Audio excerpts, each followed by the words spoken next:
अस्सलामु अलैकुम वरहमतुल्लाहि वबरकातुहू। मोहतरम नाज़रीन, उम्मीद है कि आप सब बखैर होंगे। मैं आज बिहारी मुसलमानों से मुखातिब हूँ और ख़ुसूसन सीमांचल के मुसलमानों से, क्योंकि पिछले कई दिनों से जो इलेक्शन को लेकर के मुसलमानों की जो प्रतिक्रिया आपस में एक दूसरे के ख़िलाफ़ जो नज़रिया या जो आरा पेश किए गए सोशल मीडिया के थ्रू से जानने को मुझे मिला, वो देख के और पढ़ के बहुत अफसोस हुआ और वो बहुत ही अफसोसनाक और दुखद है। क्योंकि पहला फेज़ का इलेक्शन हो चुका है और कल 11 तारीख को दूसरा फेज़ का इलेक्शन होगा। और ये इम्पोर्टेंट इस वजह से भी है क्योंकि यहाँ पे वो असेंबली सीटें हैं जहाँ पे निस्बतन मुसलमानों की पॉपुलेशन और आबादी ज़्यादा है, जिनमें ख़ास तौर से सीमांचल का इलाका है, जिनमें कटिहार, किशनगंज, अररिया, पूर्णिया शामिल है और इसी तरह भागलपुर, मधुबनी, पूर्वी चंपारण, पश्चिमी चंपारण, ये वो डिस्ट्रिक्ट है जहाँ पे मुसलमानों की पॉपुलेशन अच्छी खासी है। किशनगंज में 68%, कटिहार में 44.5%, अररिया में 43% और पूर्णिया में 39%, भागलपुर में 18%, मधुबनी में भी 18.25%, पूर्वी चंपारण में 20%, पश्चिमी चंपारण में 22%। इस तरह करके मुसलमानों की आबादी है, इसलिए बहुत ज़्यादा महत्वपूर्ण है। जो 47 सीटें बिहार की ऐसी है जहाँ पे मुसलमान या तो खुद के बलबूते पर जीत सकते हैं या फिर वो किंग मेकर की पोजीशन में है, जिनमें से 6 सीटें ऐसी हैं जहाँ पे मुसलमान 60+ पॉपुलेशन है, उसका आबादी है, और 5 सीटें ऐसी हैं जहाँ पे 40-60% है, और 7 सीटें ऐसी हैं जहाँ से 30-40% है, 29 सीटें ऐसी हैं जहाँ पे मुसलमान 20-30% है। और इन 47 सीटों में सीमांचल के 24 सीटें भी शामिल हैं, 4 अजला के 24 सीटें भी शामिल हैं। बिहार में भी मुसलमानों की जो पॉपुलेशन है वो 2,32,00,000 है और इन 2,32,00,000 में सीमांचल के इलाके में इनमें से 28% मुसलमान यहाँ रहते हैं, यानी 60 से 70 लाख मुसलमान सीमांचल के इलाके में रहते हैं। तो मुसलमानों के पास अभी यहाँ पे ऑप्शन है कि अपना मुस्तकबिल, अपना फ्यूचर संवारने के लिए कि वोट किसको करें। क्योंकि अगर मुसलमानों के वोट्स बिखर गए तो समझ लीजिए मुसलमानों के फ्यूचर जो लालटेन जल रहा है ना, वो बत्ती गुल हो सकती है। इसीलिए आपको सही सिमत और सही रुख और सही दिमाग का इस्तेमाल करके आपको वोट करना है, क्योंकि मुसलमानों का जो अभी पोजीशन है या फिर जो माहौल है वो ऐसा लग रहा है कि मुसलमानों के वोट्स पिछले बार की तरह इस बार भी बिखराव की कगार पर खड़ी है। क्योंकि आपको याद होगा कि 2020 में जो इलेक्शन हुआ था उसमें मुसलमानों के वोटों के बिखराव के कारण सीमांचल के 24 सीटों में से 12 सीटें भाजपा अलायंस को चली गई थी, एनडीए अलायंस को चली गई थी, और 12 सीटें में से महागठबंधन को 7 सीटें मिली थी और मजलिस इत्तेहादुल मुस्लिमीन को 5 सीटें मिली थी। लेकिन मजलिस इत्तेहादुल मुस्लिमीन के वो गद्दार, धोखेबाज, ईमान फरोश, ज़मीर फरोश लोगों ने धोखा दिया और फिर जाके महागठबंधन शामिल हो गए। तो मेरा कहने का मतलब यह है कि मुसलमानों को अपनी क़यादत का जो सपना दिखा करके कुछ लोग मुसलमानों को ठगने का काम कर रहे हैं, उससे बचना होगा। क्योंकि आप इस बात को नोट कर लीजिए कि बिहार में, मैंने इससे पहले ही बताया था, या एक सेकुलर कंट्री में अगर आप जात पात या धर्म की बुनियाद पर राजनीति करने जाते हैं, जहां पे आपकी अक्सरियत भी नहीं है, तो आप कभी भी कामयाब नहीं हो सकते, बल्कि आपके लिए वो जहर बनकर तैयार हो जाता है। मुसलमानों की 14.2% पूरे इंडिया में आबादी है, बिहार में 18% मुसलमानों की आबादी। क्या आप धर्म की राजनीति करके आप वहां पे जीत सकते हैं? आप सोच लीजिए कि 18% को लेकर के आप जब ये कह सकते हैं कि मुस्लिम क़यादत होनी चाहिए, हम इसके मुनकिर नहीं है, मुस्लिम क़यादत होनी चाहिए, लेकिन जब आप 18% को लेकर के मुस्लिम क़यादत की बात करेंगे तो जो 82% वो क्या करेंगे? क्या वो मूली छिलेंगे? कभी नहीं। हमें चाहिए और हम चाहते भी हैं कि मुसलमानों की क़यादत होनी चाहिए, बिल्कुल होनी चाहिए, हम इसके पक्ष में हैं, लेकिन हमें तरीका बदलने की ज़रूरत है, हमें हिकमत अमली से काम लेने की ज़रूरत है, हमें होशियारी, अक्लमंदी, दानिशमंदी दिखाकर वो चीज़ें हासिल करनी है। अब जो लोग मुस्लिम क़यादत की बात कर रहे हैं, मुस्लिम एमएलएज की बात कर रहे हैं, दिखाइए बिहार के 1952 के बाद से लेकर आज तक बिहार में जो मुस्लिम एमएलए चुन के गए, क्या किया मुसलमानों के लिए? चलिए अभी 2000 के बाद जो मौजूदा बिहार है उसके बाद से क्या किया मुसलमानों ने, जितने एमपी चुन के एमएलए चुन के गए हैं? कभी आपने 17 एमएलए भेजे, कभी आपने 19, कभी 21, कभी 24, कभी 29 तक आपने भेजे। मुसलमानों के डेवलपमेंट के लिए क्या किया उन्होंने? तो हमें मुस्लिम क़यादत का ख्वाब देखना चाहिए, बल्कि मुस्लिम उम्मा के मफाद के लिए जो भी नेता हमारे पक्ष में होगा हम उसका समर्थन करें। और आप मुसलमान अगर जाति मफाद को छोड़ करके मिल्ली मफाद को अगर देखें तो इस वक्त आपके सामने ऑप्शन है महागठबंधन। मैं जानता हूं कि कई ऐसे कैंडिडेट्स हैं जो मुसलमानों के लिए बल्कि किसी के लिए कुछ नहीं किया है, लेकिन क्या आप एकदम आप किसी चीज को बदलने की कोशिश करेंगे तो नहीं हो सकता है। आपको अंदर से सियासी शऊर लानी पड़ेगी, मुसलमानों को अंदर जागरूकता फैलानी पड़ेगी। लिहाजा जो खास करके सीमांचल के मुसलमानों और उमूमन जो बिहार के मुसलमानों, जिन अजला में 19 अजला में कल 11 नवंबर का इलेक्शन होना है, इंतखाब होना, वोटिंग होनी है, इसमें आप समझदारी का सबूत दीजिए। कभी भी किसी ऐसे पार्टी को या किसी ऐसे नेता को वोट मत दीजिए जिसके जरिए से आपका फ्यूचर और मुस्तकबल खराब हो सकता हो। इसलिए आपके पास बेस्ट ऑप्शन है इस वक्त महागठबंधन। मैं ये नहीं कह रहा कि महागठबंधन के भक्त बन जाइए आप या महागठबंधन मुसलमानों का मसीहा है, हम ये नहीं कह रहे हैं, लेकिन निस्बतन अखफ़ ज़रन के तहत आपको ये ऑप्शन आपके लिए है। अखफ़ ज़रन के तहत आप उसको चुने। आपके पास सारे चारों तरफ आपके लिए नुकसानदेह हैं, लेकिन यहाँ आपको देखना है कि आपके लिए सबसे कम नुकसान किसमें है या कम नुकसानदेह मुज़िर आपके लिए कौन है। वो आपके लिए इस वक्त महागठबंधन है। जो लोग जो मुस्लिम सियादत और मुस्लिम क़यादत का ख्वाब दिखाकर शराबी और शराबी ख्वाब दिखा करके भोले भाले मासूम लोगों को गुमराह कर रहे हैं, बेवकूफ़ बना रहे हैं, इनसे ज़रा पूछिए जनाब आप इतने दिन से क्या कर रहे थे? क्या आपको सिर्फ पॉलिटिकल फेल ही दिखाई देती है या सिर्फ सियासत ही दिखाई देती है?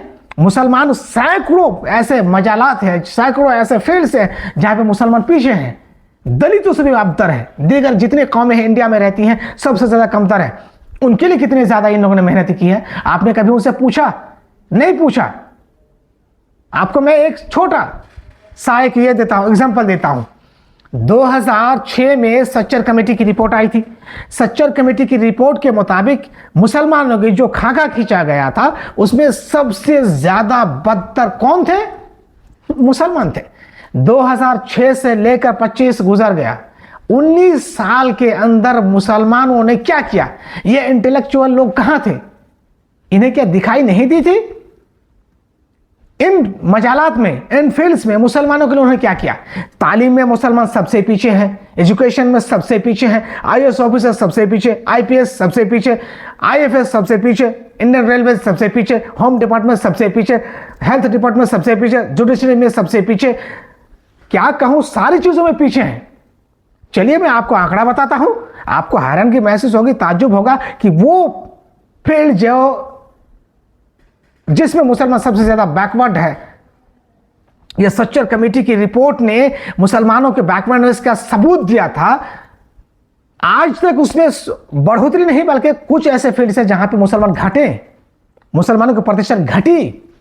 आप देख लीजिए आईएएस ऑफिसर मुसलमान कितने प्रतिशत है? 3%, ओनली 3% कितने हैं आईएएस ऑफिसर्स। आईएफएस ऑफिसर्स कितने हैं इंडियन फॉरेन सर्विसेज में? मुसलमान 1.8%। आईपीएस सिक्योरिटी एजेंसीज कितनी फीसद है? 4%। इंडियन रेलवेज मुसलमान कितने प्रतिशत है? 4.5%। एजुकेशन डिपार्टमेंट स्टेट लेवल पे मुसलमान कितने प्रतिशत है? 6.5%। होम डिपार्टमेंट स्टेट लेवल पे मुसलमान कितने प्रतिशत है? 7.3%। पुलिस कांस्टेबल मुसलमान कितने प्रतिशत है? 6%। ट्रांसपोर्ट डिपार्टमेंट मुसलमान कितने प्रतिशत है? 6%। हेल्थ डिपार्टमेंट मुसलमान कितने प्रतिशत है? 4.5%। जुडिशरी सिस्टम यानी जज वगैरह जो बनते हैं कितने प्रतिशत है? 7.3%। यह सच्चर कमेटी की रिपोर्ट के मुताबिक है। और भी अगर मैं बताने जाऊंगा तो पूरी बहुत लंबी हो जाएगी जो खाका खींचा गया था। आज तक इन डिपार्टमेंट्स में मुसलमानों की इतनी ज्यादा बढ़ोतरी हुई है, और जो नाम नेहाद लोग आपके सियासी रहनुमा बनकर आपके एकदम माहौल बदल देंगे, आपके हालात बदल देंगे, आपके एजुकेशन सिस्टम में बदलाव कर देंगे, आपके बच्चों के लिए रास्ते हमवार कर देंगे, मुसलमानों की फलाह कर देंगे, ढिमका कर देंगे, इनसे ज़रा पूछे कि इलेक्शन का टाइम छोड़ करके आपने मुस्लिम बच्चों के लिए क्या किया या मुसलमानों के लिए क्या किया? इतने बैकवर्डनेस मुसलमान इतने बैकवर्डनेस के शिकार हैं, आपने उनके लिए क्या किया? आईएएस ऑफिसर्स कितने सेंटर्स खोले हैं? आईपीएस ऑफिसर्स कितने सेंटर्स खोले? यूपीएससी के कितने सेंटर्स खोले हुए हैं? एजुकेशनल डिपार्टमेंट में मुसलमानों की बढ़ोतरी के आपने क्या किया? शिक्षा के लिए आपने क्या किया है? अरे इसमें वो लोग भी शामिल हुए हैं जो लोग मदरसा खोलकर, स्कूल खोलकर कौम को ठग रहे हैं। और ये आपके सामने आके कह रहे हैं कि मुसलमानों का मसीहा है या मुसलमानों के मुस्लिम क़यादत चाहिए।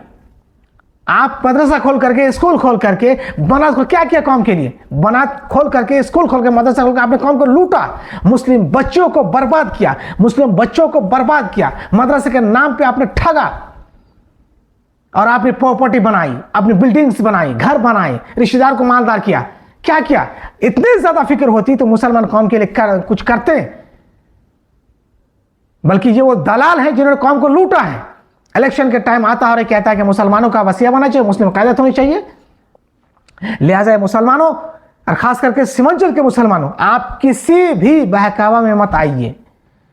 आपके फ्यूचर का सवाल है। मैं चाहता हूं और अच्छी तरह से चाहता हूं कि मुसलमान हर फील्ड में आगे बढ़े, उसकी पॉपुलेशन के हिसाब से, उसको आबादी के हिसाब से उनकी भागीदारी होनी चाहिए, लेकिन एक दिन में नहीं। हमें वो रहनुमा चुनना है। आज हमको कहा जा रहा है कि हम में से ऐसा लीडर है नहीं जिसको पार्टियां सीट दें या उसको टिकट दें। ऐसा क्यों कहा जाता है? ये किस वजह से? इसके लिए क्या जरूरत है? एजुकेशन में पीछे हैं। अरे जिस सीमांचल की बात कर रहे हैं, यहां से कितने एमएलए गए हैं, एमपी गए हुए हैं, इन लोगों ने क्या किया आपके लिए? सबसे ज्यादा, इंडिया के सबसे ज्यादा बदतरीन हालत इस सीमांचल की है। सबसे ज्यादा सिर्फ अभी भी जो बिहार की पॉपुलेशन के हिसाब से उसकी जो एजुकेशन लिटरेसी रेट है घटिया स्तर पे है, खड़ी है। उसके बाद बिहार में सबसे ज्यादा घटिया स्थिति में सीमांचल के लोग हैं। सिर्फ 54% यहां पे लिटरेसी रेट है। 54%, 54% लिटरेसी रेट है। समझ सकते हैं आबादी कितनी प्रतिशत मुसलमानों की? 47 से 48% मुसलमानों की इस सीमांचल के इलाके में आबादी है। 1.08%, बल्कि अभी 1.20% यहां पे टोटल पॉपुलेशन है सीमांचल की, जिनमें से मुसलमानों की पॉपुलेशन कितने परसेंट है? 47% मुसलमानों की आबादी है। 60-65 जो लाख यहां पे मुसलमान बसते हैं। तो गरीबी के इंतहा सबसे ज्यादा यहां पे है। पलायन की समस्याएं हों या एजुकेशन समस्या हों।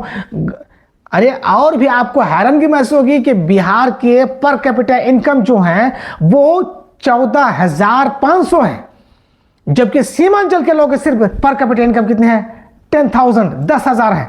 इन लोगों ने क्या किया? हर एतवार से ये दलाल लोग आपके वोट बटोर लेते हैं, उसके बाद चले जाते हैं।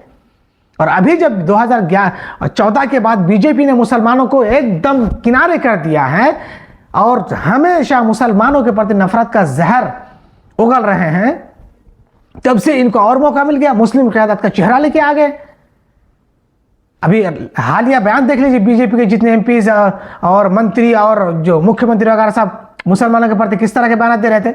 इसीलिए मुसलमानों, आपके पास अपॉर्चुनिटी है कि आप अपने वोट का, अपने हक राय का सही से इस्तेमाल कीजिए। और इस बार आपके लिए बेस्ट ऑप्शन है जो घुसपैठिया का, या आपको की धमकी दे रहे घुसपैठिया क्या क्या करके। SIR का मसला देख लीजिए, मैं इसके बारे में वीडियो बनाऊंगा तब से। SIR में सबसे ज्यादा मुसलमान का नाम काटे गए, समझ रहे हैं? और आप अभी खाबे गफलत में सोए हुए हैं। इसलिए आप वोट सिर्फ महागठबंधन को दीजिए, और इधर उधर के जो लल्लू पंजू 8 टपके हैं, या जो बरसाती मेंढक 8 टपके हैं, या मुस्लिम क़यादत के नाम पर शराबी ख्वाब दिखाते हैं, शराबी और शराबी दोनों ख्वाब दिखाते हैं, इनसे आप सचेत रहें, चौकन्न रहें। यह आपको ले डूबेगा, यह आपकी सियासत बल्कि आपके मुस्तकबिल के लिए ये नुकसानदेह और मुज़िर है, हार्मफुल है। इसलिए आप इसको समझिए और अपनी वोट का सही इस्तेमाल कीजिए। और अगर नहीं करते हैं तो मुसलमानों का जो फ्यूचर है, और खुसूसन सीमांचल के मुसलमानों का जो फ्यूचर है, ये बहुत ज़्यादा खतरनाक होने वाला है।